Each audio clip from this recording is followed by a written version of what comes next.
Hello, my name is Scout Hughes, and today I'm going to be giving you guys a presentation on something that I'm very passionate about. We're going to be focusing on the salary of the ones that we call teachers, educators, sometimes even mentors to us.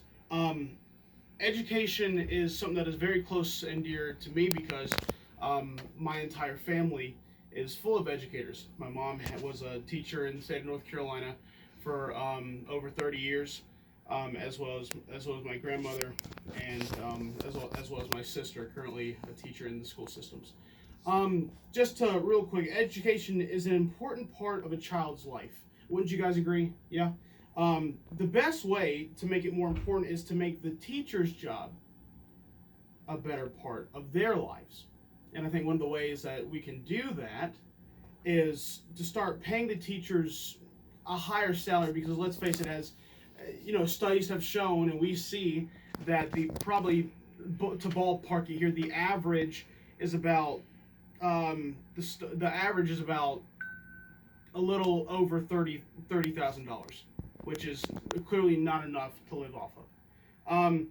The starting pay for teachers, specifically in North Carolina, is $35,000, which is above the ballpark that I mentioned, but still, regardless of that, not enough to live off of. Studies show that 18% of teachers in the United States have second jobs, and that's something that I believe that if we raise the teachers' pay, that we can make that a lesser statistic. We can lower the percentages.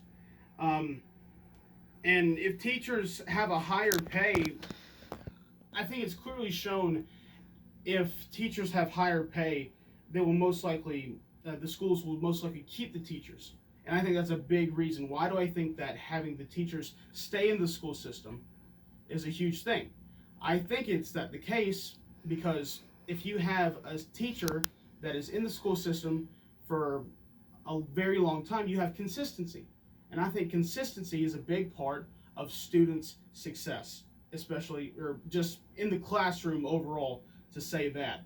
A 10% studies also show that a 10% increase in teachers' pay can lead to a 5 to 10% increase in student performance. Now, let's go on about, how does this not only go to the statistical side of things, but how does this apply to us in a biblical sense? Now, education is something that is given to us by God. We know that. Why? It tells us that in Daniel chapter 1, verse 17. As for these four youths, God gave them learning and skill in all literature and wisdom. I think that's something that's very applicable that we can apply to our lives, and just I think it applies perfectly to this certain topic. God gave.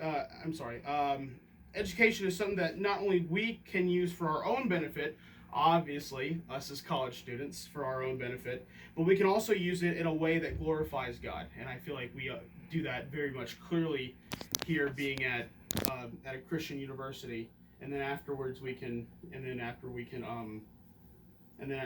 bring it, to the outside world, to outside of the Liberty bubble per se.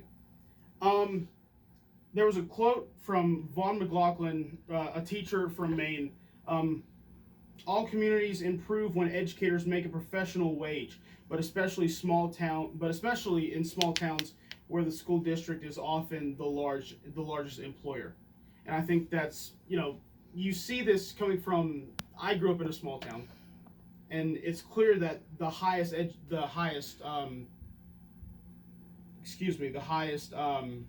employer are the school systems, and so that's clearly the case here.